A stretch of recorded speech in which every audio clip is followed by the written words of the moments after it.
è assai complesso trattare dell'estetica di Hegel in poche battute e ad ogni modo si può prospettare di essa un rapidissimo inquadramento, anzitutto contestualizzandola nell'ambito del sistema hegeliano e specificando che l'arte costituisce uno dei tre grandi momenti dello spirito assoluto, che sono appunto l'arte, la religione e la filosofia. L'oggetto dell'arte è, da questo punto di vista, coincidente con quello della filosofia e della religione, essendo il loro oggetto l'assoluto, la totalità. Da questo punto di vista, arte, religione e filosofia non si diversificano per Hegel quanto al contenuto. Cambiano invece le prospettive di queste tre discipline, di queste tre figure dello spirito assoluto, per quel che concerne il metodo espressivo, per quel che riguarda, potremmo dire così, la forma rappresentativa, dove appunto si registra una distinzione netta tra la filosofia, che coglie l'assoluto nel concetto, la religione, che coglie l'assoluto nella rappresentazione, e l'arte, che coglie infine l'assoluto mediante il sensibile. Da questo punto di vista Hegel istituisce una sorta di gradualità in forza della quale l'arte è il gradino più basso per cogliere l'assoluto, la religione invece rappresenta un secondo gradino, una seconda forma di attingimento dell'assoluto, e infine la filosofia è il grado massimo, perché coglie l'assoluto nel concetto. La religione coglie l'assoluto mediante la rappresentazione, Vorstellung, dice Hegel, perché pone di fronte a sé l'assoluto in forma rappresentativa. Il Dio della religione è un Dio pensato come oggetto esterno rispetto a noi, rappresentato, posto dinanzi.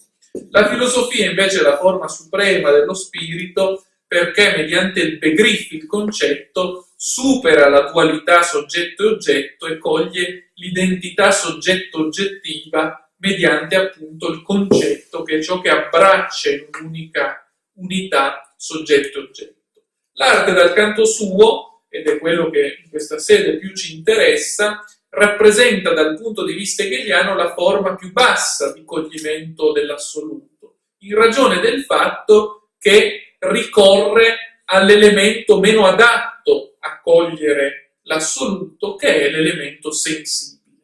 L'arte, in fondo, nella prospettiva di Hegel, si caratterizza per essere attingimento dell'assoluto in forma sensibile. Hegel, nelle lezioni sull'estetica, che sono il frutto dei corsi che egli sul tema estetico venne tenendo nel corso della sua attività e che ci sono peraltro state restituite secondo varianti diverse a seconda degli appunti dei suoi studenti, istituisce a proposito dell'arte una gradazione in forza della quale le forme artistiche diventano superiori man mano che riescono ad affrancarsi dell'elemento sensibile. Ragion per cui la forma più bassa e più immediata di coglimento artistico dell'assoluto è naturalmente l'architettura, è naturalmente la scultura, la forma in cui meno ci si smarca dall'elemento sensibile. Laddove invece la forma suprema di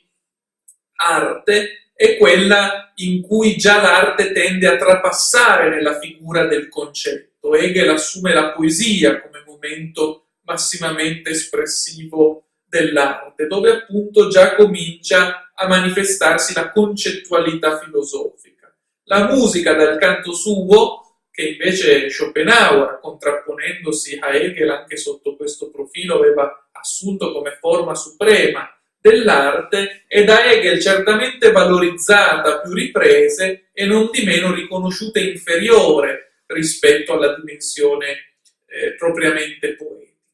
Ecco allora che l'arte in qualche modo è tentativo di cogliere l'assoluto sì, ma nella sua forma più inadeguata, e diventa tanto più adeguata l'arte quanto più si libera o prova ad affrancarsi dall'elemento sensibile per trapassare verso figure spiritualmente più adeguate, cioè per avvicinarsi alla forma propria del concetto. Hegel sostiene quella che è stata definita dagli interpreti, ancorché questa espressione mai si rinvenga nelle pagine hegeliane e nei suoi testi,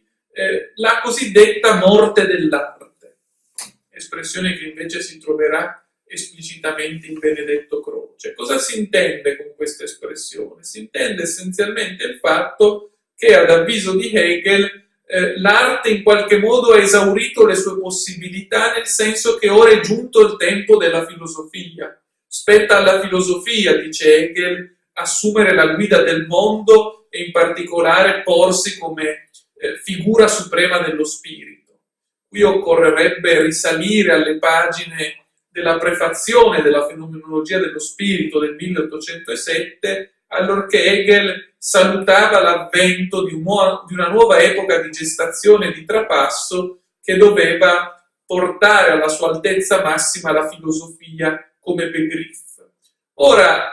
tuttavia, da questo riconoscimento della superiorità della filosofia non si può inferire nel discorso hegeliano il fatto che l'arte sia abbandonata e dichiarata morta, per così dire. Perché l'arte, non dimentichiamolo, proprio come la religione, peraltro, rientra pur sempre tra le figure dello spirito assoluto e in quanto tali